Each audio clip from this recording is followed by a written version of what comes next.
Саламатсызбы? Региондо Абалким автордук программасы.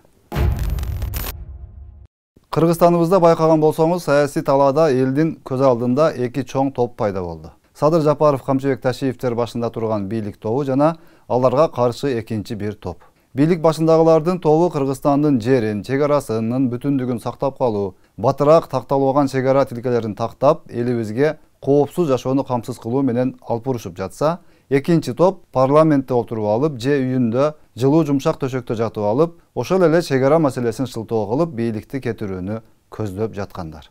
Парламентте чек ара маселесин жабык эшик артында карап, Кыргызстандын улуттук кызыкчылыктары тууралуу жашыруун сүйлөшүп, колу коңшу укпай турган шартта саясатыбызды алга карай тартып кетели десе, жаман катындай болуп эле бир саат өтпөй сатып үйрөнүп калган жандары чыдабай, душман укпай калбасын дегендей кылып, жабык эшиктеги сөздүн баарын көчөгө айтып чыгып жатышкан депутат сөрөйлөрдү дагы көрүп турабыз. Эч ким укпасын деген сайын өлкөбүздүн ички стратегиялык мүнөздөгү иш-аракеттерин неге мынча жайылтууга аракет кылып жатышат болду экен деп ойлойсуң киши. Булар ошондо душманга жан тартып атабы же кыргыз элине жан тартып жатабы деген күмөндүү ойлор да келет. Өзү негизи го ошол Тажикстан менен чек ара маселесине өзү жеке катышып жүрүп, кезинде мамлекеттин коопсуздук кеңешинин катчысы болуп турганда, шашып ушуп чек арага жетип барып, тажик тарапка Кыргызстандын жерин жөн эле өткөрүп берип, кайра өзүбүздүн жерди 39 жылга ижарага алып келген, протоколго кол койгон Мадумаровго түшүнүктүү. Андай адам эч качан кыргыз-тажик чек арасы кыргыздын пайдасына чечилишине кызыктар болбойт деңизчи. Эгер кыргызга чындап эле күйгөн болгондо, кезинде жулкунуп бара калып, Тажикстанга кыргыздын жерин берүүгө макул болуп, протоколго кол коймок эмес да.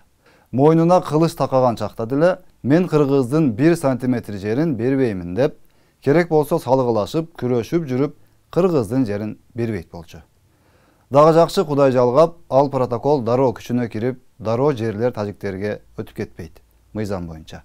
Эгер протоколго кол коюлган деле дароо президенттин макулдугусуз, парламенттин ратификациясысыз эле күчүнө кирип кете турган документ болгондо, Баткендеги 275 метр жолубуз Мадумаровдун колу менен дароо Тажикстанга өтүп, лейлек ошол минутадан баштап анклавга айланып калган болот эле.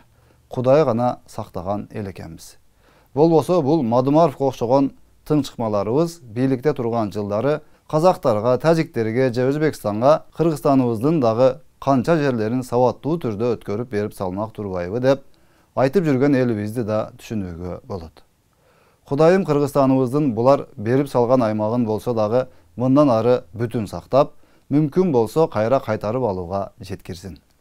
Ал үчүн кыргыз элибизге биримдик, ынтымак жана Жапаров менен Ташиевке күч-кубат берсин деп тилеп отурган журтубузду Кудай жалгасын. Биринчиси, казак-кыргыз чек арасы каралып атканда, Масалиев, Исаков, Бекназаров менен жүргөндө биз менен каршы болуп жүргөн Адахан Ак Жол партиясы менен келгенден кийин за берип, Каркыра, Көксай, Токмоктун тушу, Маймак бардыгын казактарга өткөрүп берген. Тарыхый документте анын колу турат. Жогорку кеңештин төрагасы Мадумаров деп. Дошу за берип турат. Экинчиси, дабыр тарыхый документте колу бар. Азыр Айбалай экөө кармашып атпайбы? Ал документти мен 10-жыл изилдегем, өкмөттүн мүчөсү катары, чек ара маселелерин куратары катары. Да, меморандумда Адахандын колу бар. Совбестин секретары. Бирок ал билимдүү адам да. Конституцияны билиш керек да. Совбестин секретарынын чек ара маселесине кол койгонго, меморандум түзгөнгө укугу бар беле? Же өкмөт ошого ошондой укук бериптирби? Же жогорку кеңеш ошондой укук бериптирби ага? Же президент берген бекен кол кой деп? Жок. Ал боюнча эмне айтпайт. Үчүнчү да бир тарыхый документте колу бар Адахандын. Ушуларды айтпайын десе айтып турдуңар да. Көл жегинде 4 анклав бар. 4 анклав Казакстанга өткөн. 50 гектар жери бар. Бессрочно Казакстанга Назарбаевге өткөрүп бергенбиз. Хотя 94-жылы Шеримкул Успекергесте өткөрбөй койгон. Адахан Данияр Үсен өкө шашылыш түрдө кезексиз өткөрүп туруп, ошону казактарга өткөрүп берген. Чек ара менен кошо бир күндө карашкан. Ал жерде да Мадумаровдун колу турат. Бүгүн Ысык көлдүн жегинде 4 анклав бар, Казакстандын территориясы бар. Еще Кыргызстан бүтүн партия деп Kırgızstan жерин ким бузуп атат? Бүтүндүгүн ким бузду? Мен 3 документти айттым. Жакынкы тарыхта ушундай кыргыздын жерин коңшуларга берип салуу боюнча мастер-класстарды көрсөтүп жүргөн адамдар бүгүн эми кыргыздын жеринин 1 сантиметрин дагы бирөөгө бербейбиз деп көгөрүп, курал менен кирип коркутабы, град менен аткылайбы, үйлөрдү өрттөп коркутууга аракет кылабы деги койчу. Кандай гана агрессиялык адамдарга барбасын, чек арабызга кол салган душмандын мизин кайтарып, жоготууларга учурап, азап тартып болсо дагы болгон күчтү армияга жумшап, заманбап аскердик каражаттарды камсыздап, чек арабызды коргоп калып жаткан Ташиевке асылып эле жатып калышты. Уларга койсо, Ташиев эмне кылыш керек эле? Мадумаровчулап чурка барып Тажикстанга метрлеп, километрлеп, эң маанилүү стратегиялык маанидеги жерлерди өткөрүп берип, кайра ижарага алып, алдар көсө болуп, элдин алдына чыгып алып, кыргызга күйүмүш болуп, жашоосун улантышы керек беле. Же Тажикстан куралдуу кол салат экен, андан биз жоготууларга учурап калат экенбиз, тынчыраак эле барып сураганын берип салайын деш керек беле. Жок, албетте. Андай саткындыкты, элге чыккынчылыкты кылса ошол бүгүн оозу менен орогоруп, сайрап отурган эки жүздүүлөр кылган жана мындан ары дагы кылгысы келет. Бирок Ташиев менен Жапаров башында турган кыргыз армиясы, кыргыз эли эч качан бирөөгө Кыргызстандын 1 метр жерин карматып койбойт.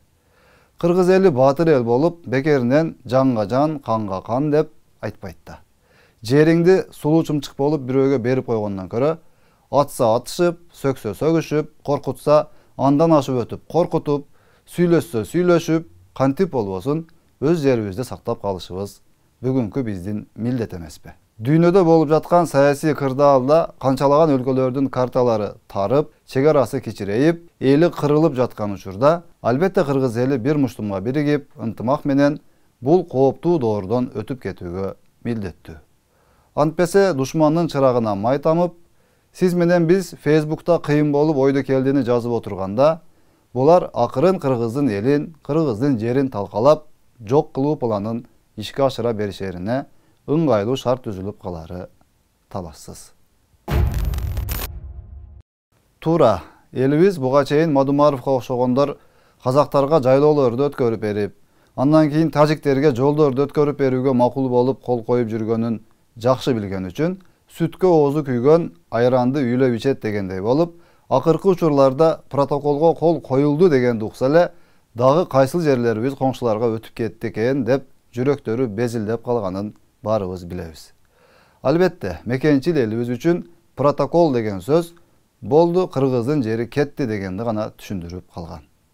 Бул ошол кезинде протоколдорго кол коюп, кыргыз жерлерин нары бери өткөрүп берип жүргөн кыйындарыбыздын иштеринин жыйынтыгы. Бирок эми анын баары артта калды.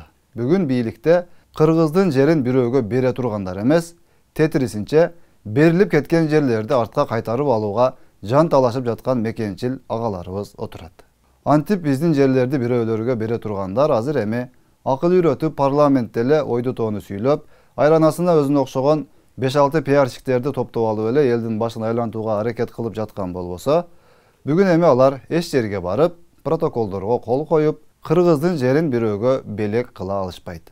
Же спикер болуп отуруп алып, жайлоолорубузду башка мамлекеттерге өткөрүп бере алышпайт. Андан эч кам санабасак да болот.